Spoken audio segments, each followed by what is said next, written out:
সকলোকে জ্ঞান কল্যাণলৈ স্বাগতম জনাইছো। মই উপাসনা বৰা আৰু মই দশম শ্ৰেণীৰ অসমীয়া বিষয়ৰ পাঠসমূহৰ আলোচনা আগবঢ়াম।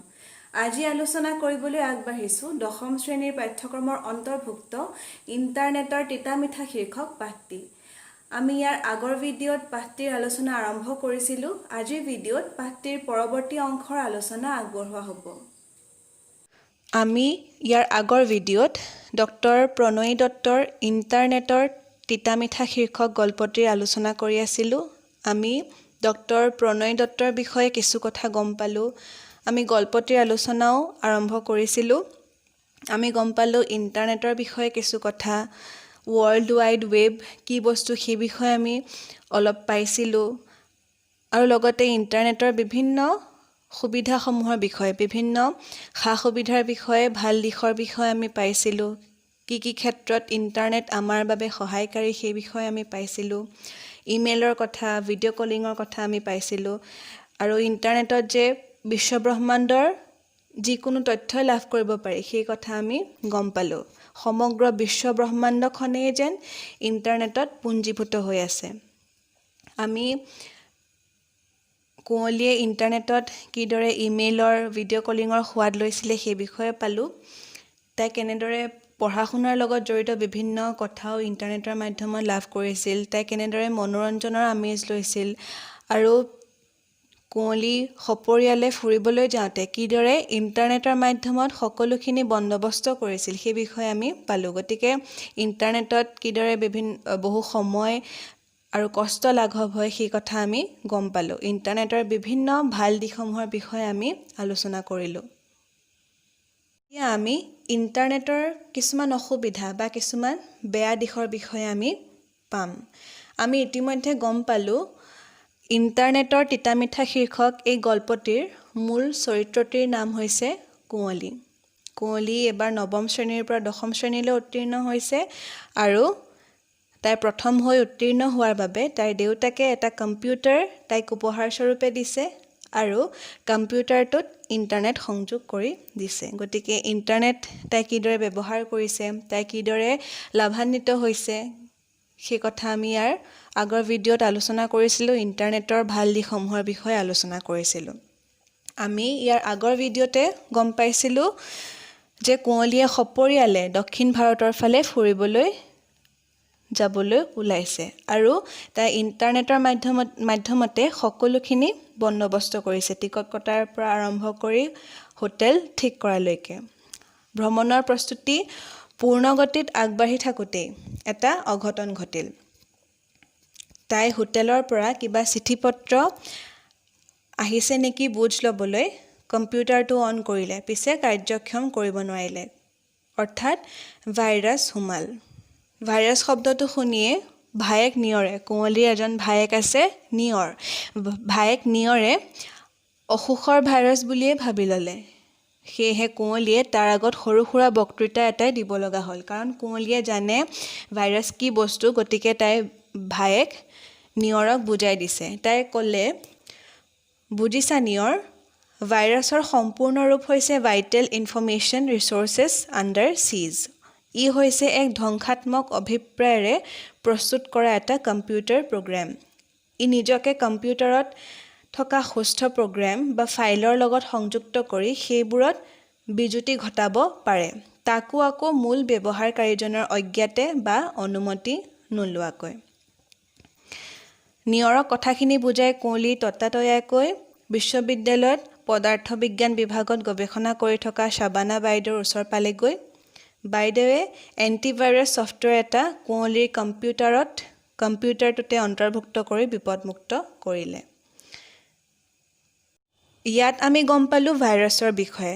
ভাইৰাছৰ সম্পূৰ্ণ ৰূপ হৈছে ভাইটেল ইনফৰমেশ্যন ৰিচ'ৰ্চেছ আণ্ডাৰ চিজ আৰু ই হৈছে এক ধ্বংসাত্মক অভিপ্ৰায়েৰে প্ৰস্তুত কৰা এটা কম্পিউটাৰ প্ৰগ্ৰেম।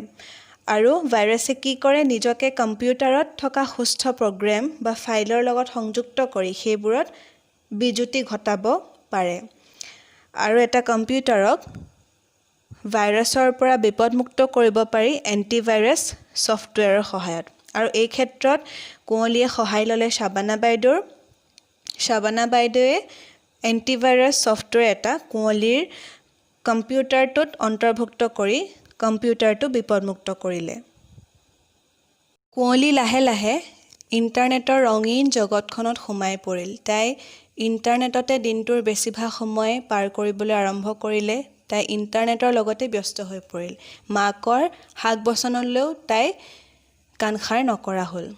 তাইৰ বান্ধৱী এজনীৰ আকৌ ইণ্টাৰনেট সংলগ্ন মোবাইলো আছে, গতিকে স্কুলতো এতিয়া সময় সুবিধা বুজি ইণ্টাৰনেটৰ সোৱাদ ল'বলৈ কৃপণালি নকৰে। বান্ধৱীজনীয়ে মোবাইলত ফেচবুক, হোৱাটছএপ আদিও ব্যৱহাৰ কৰে।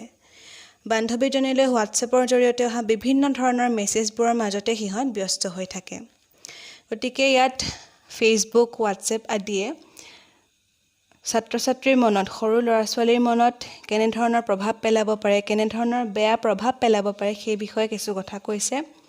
বৰ্তমান সময়ত ফেচবুক, হোৱাটছএপ আদি বহুলভাৱে ব্যৱহৃত। নিশ্চয় বহুখিনি ভাল দিশ আছে, কিন্তু তাৰ সমান্তৰালভাৱে কিছুমান বেয়া দিশো আছে। বেয়া প্ৰভাৱো কিন্তু পেলাব পাৰে। ব্যৱহাৰৰ ওপৰতে ই নিৰ্ভৰ কৰে।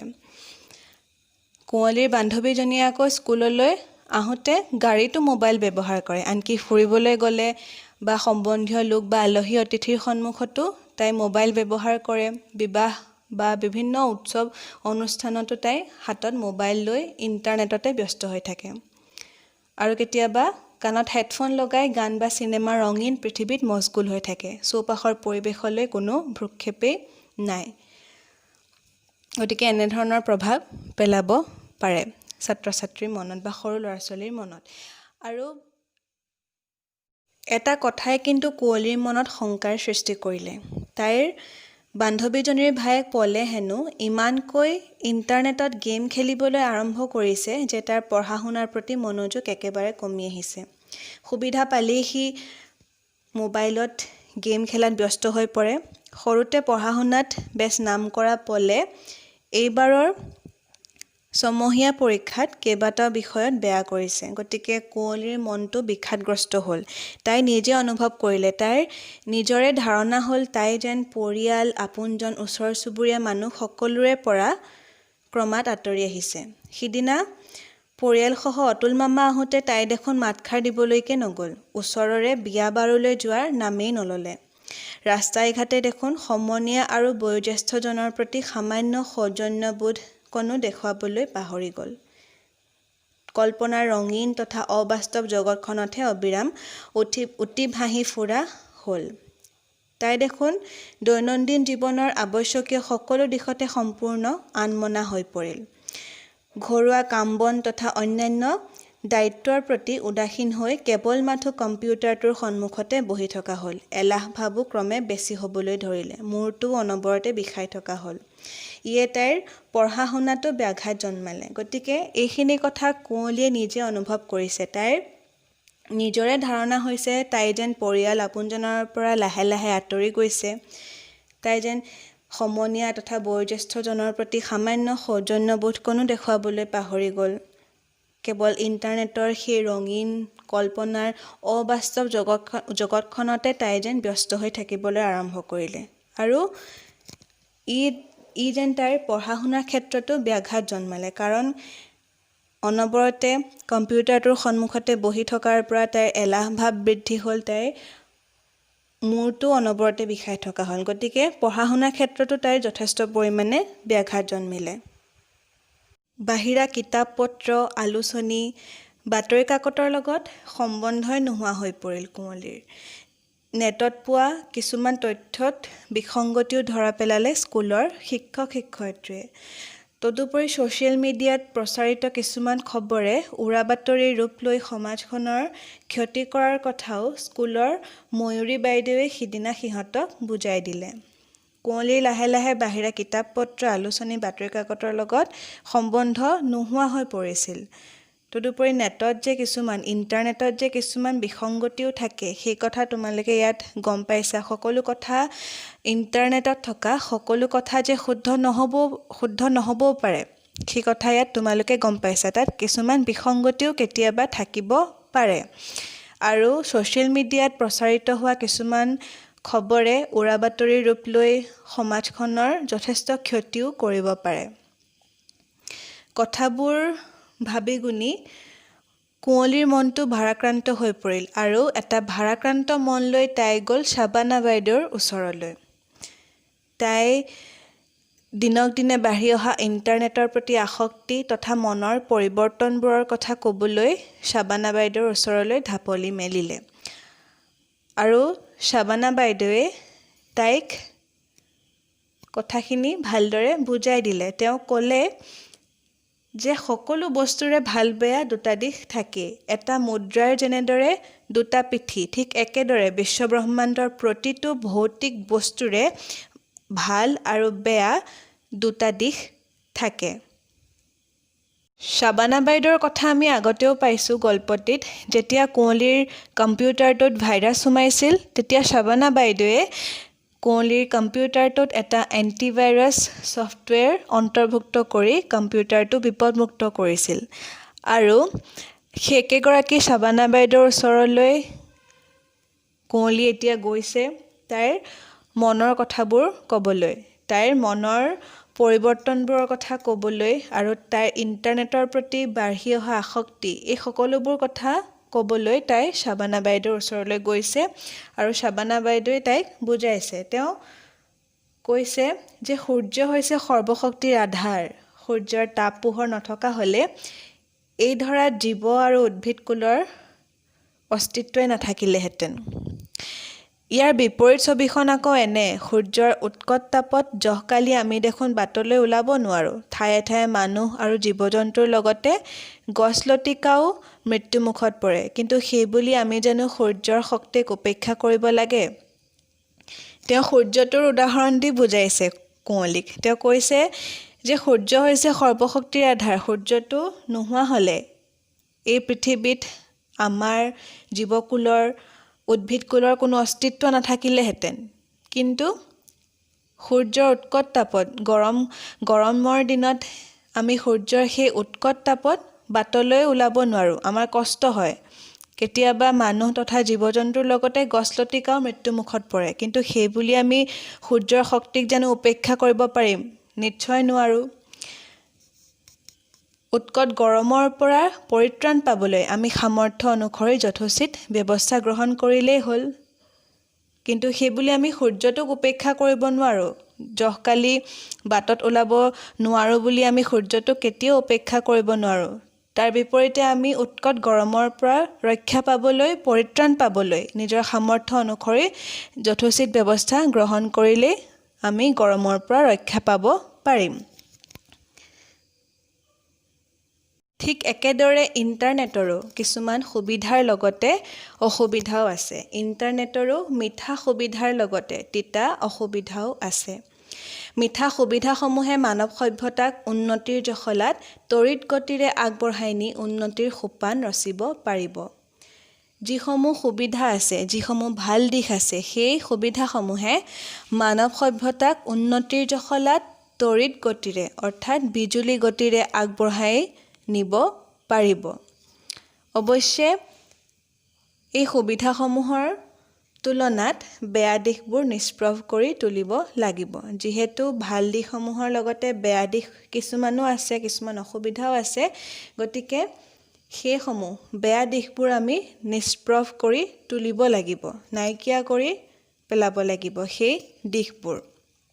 এই লক্ষ্যত পূৰ্ণমাত্ৰাই সফলতা তেতিয়াহে লাভ কৰিব পৰা যাব যেতিয়া সেই বেয়া দিশ তথা কুব্যৱহাৰৰ পৰা আঁতৰি থাকিবলৈ সকলোৱে দৃঢ়প্ৰতিজ্ঞ হ'ব। আৰু আমি তেতিয়াহে মানৱ সভ্যতাক উন্নতিৰ জখলাত আগবঢ়াই নিব পাৰিম যেতিয়া আমি সকলোৱে সেই বেয়া দিশবোৰ তথা কুব্যৱহাৰৰ পৰা আঁতৰি থাকিবলৈ যেতিয়া সকলো দৃঢ়প্ৰতিজ্ঞ হ'ম।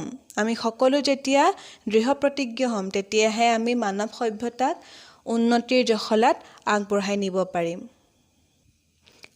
আৰু এটা গুৰুত্বপূৰ্ণ বিষয় এই যে ফেচবুক, হোৱাটছএপ আদি ছ'চিয়েল মিডিয়াৰ জগতখনত নতুন প্ৰজন্ম সোমাই পৰিছে। ইয়াৰ ফলত তেওঁলোকে কিতাপৰ জগতখনৰ পৰা আঁতৰি অহাই নহয়, খেলা ধূলাৰ ফালেও সম্পূৰ্ণ পিঠি দিছে। বৰ্তমান সময়ত তোমালোকে নিশ্চয় এয়া দেখিবলৈ পাইছা, নিশ্চয় তোমালোকে বুজি পাইছা। তোমালোকে এটা কথা সদায় মনত ৰাখিবা যে মোবাইলত থকা হোৱাটছএপ, টুইটাৰ, ইউটিউব, ফেচবুক আদিৰ দ্বাৰা বহুতো মিছা বাতৰিও প্ৰচাৰ হয়। এজনে আনজনলৈ প্ৰেৰণ কৰা কিছুমান ভুৱা বাতৰিয়ে সমাজত ভয়ানক সমস্যাৰ সৃষ্টি কৰাৰো উদাহৰণ আছে। গতিকে কিবা এটা পালেই সেয়া বিশ্বাসযোগ্যতাৰ প্ৰমাণ নোহোৱাকৈ যাৰে তাৰে মোবাইললৈ পঠিয়াই নিদিবা। এই দিশত পূৰামাত্ৰাই সচেতন হ'বা। এই কথাখিনি শাবানা বাইদেৱে কুঁৱলীক কৈ আছে। আমি যে ছ'চিয়েল মিডিয়া সচেতনভাৱে ব্যৱহাৰ কৰিব লাগে। যিকোনো বাতৰি বিশ্বাসযোগ্যতাৰ প্ৰমাণ নোহোৱাকৈ যাৰে তাৰে মোবাইললৈ পঠিয়াই দিব নালাগে, এই কথা আমি সকলোৱে মনত ৰাখিব লাগে। আৰু এইখিনি কথা শাবানা বাইদেৱে কুঁৱলীক কৈ আছে। অনুশোচনা ভৰা তথা আত্ম উপলব্ধি ভৰা মন লৈ কুঁৱলী শাবানা বাইদেউৰ ঘৰৰ পৰা উভতি আহিলে। কুঁৱলীৰ অনুশোচনা হ'ল, লগতে আত্ম উপলব্ধিও হ'ল। তাই কথাখিনি ভালদৰে বুজি পালে আৰু তাই বাটে বাটে ভাবি আহিলে এতিয়াৰে পৰা ইণ্টাৰনেটৰ সুবিধা তাই পঢ়া শুনা, খেলা ধূলা তথা মাক দেউতাকে ন্যস্ত কৰা সকলো ধৰণৰ দায়িত্ব সামৰিহে গ্ৰহণ কৰিব। কুঁৱলীয়ে এই কথা নিজে ভাবিছে, তাই নিজে সিদ্ধান্ত লৈছে। মাক দেউতাকে অনুমতি নিদিয়া কোনো ধৰণৰ কাৰ্যক্ৰম ইণ্টাৰনেটত আৰু উপভোগ নকৰে।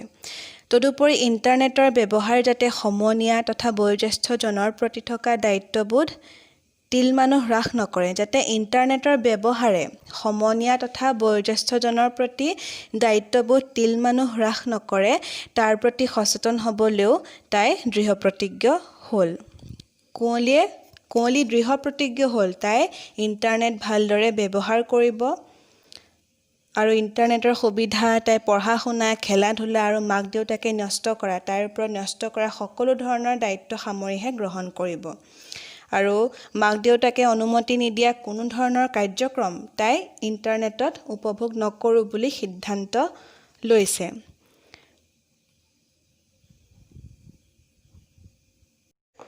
কুঁৱলীৰ দৃঢ় বিশ্বাস, এই প্ৰতিজ্ঞাসমূহ আখৰে আখৰে পালন কৰিলে তাইৰ জ্ঞানৰ পৰিধিয়ে আকাশ চুব, লগতে সমাজৰ প্ৰতিও তাইৰ দায়বদ্ধতা অক্ষুণ্ণ থাকিব। গতিকে কুঁৱলী দৃঢ় প্ৰতিজ্ঞ হৈছে।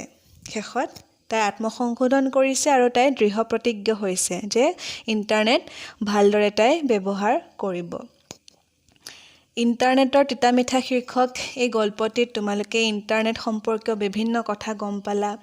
ইণ্টাৰনেটৰ সুবিধা অসুবিধা, ভাল দিশসমূহৰ লগতে বেয়া দিশসমূহৰ বিষয়েও, কুপ্ৰভাৱসমূহৰ বিষয়েও তোমালোকে গম পাইছা। গল্পটিৰ মূল চৰিত্ৰটিৰ নাম আছিলে কুঁৱলী আৰু কুঁৱলীক দেউতাকে এটা কম্পিউটাৰ উপহাৰ স্বৰূপে দিছে আৰু লগতে কম্পিউটাৰটোত ইণ্টাৰনেটৰো সংযোগ কৰি দিছে যাতে কুঁৱলীৰ জ্ঞানৰ পৰিধি অসীমলৈ বিস্তাৰিত হয়। আৰু কুঁৱলীয়েও ইণ্টাৰনেটৰ উপযোগিতা বিভিন্ন ধৰণে গ্ৰহণ কৰিছে। কিন্তু ক্ৰমাৎ তাইৰ ইণ্টাৰনেটৰ প্ৰতি আসক্তি বাঢ়ি আহিছিল আৰু ই তাইক অসুস্থ কৰি তুলিছিল, কৰ্মবিমুখ কৰি তুলিছিল। লগতে তাইৰ পঢ়া শুনাৰ প্ৰতি ধাউতিও কমি আহিছিল। কিন্তু শেষত তাই এই সকলোখিনি উপলব্ধি কৰিছে আৰু তাই নিজকে সংশোধন কৰিছে, তাই আত্মসংশোধন কৰিছে আৰু শেষত তাই ইণ্টাৰনেটৰ সুপ্ৰয়োগ কৰাৰ সিদ্ধান্ত গ্ৰহণ কৰিছে। গতিকে এই গল্পটিত ইণ্টাৰনেটৰ ভাল দিশসমূহৰ লগতে বেয়া দিশসমূহৰ কথা আৰু ছাত্ৰ ছাত্ৰী সমাজখনৰ ওপৰত পেলাব পৰা কুপ্ৰভাৱসমূহৰ বিষয়েও গল্পকাৰ ডক্টৰ প্ৰণয় দত্তই উল্লেখ কৰিছে গল্পটোত। আৰু তেওঁ ছাত্ৰ সমাজক সচেতন কৰাৰ প্ৰয়াস কৰিছে। বিশেষকৈ তেওঁ ছাত্ৰ সমাজক ইণ্টাৰনেটৰ ব্যৱহাৰৰ ক্ষেত্ৰত সচেতন কৰাৰ উদ্দেশ্যেৰে এই কথাখিনিৰে এই গল্পটি ৰচনা কৰিছে। গল্পটিৰ আলোচনা আজি সামৰিছোঁ। পৰৱৰ্তী সময়ত নতুন পাঠ লৈ পুনৰ আহিম। ধন্যবাদ।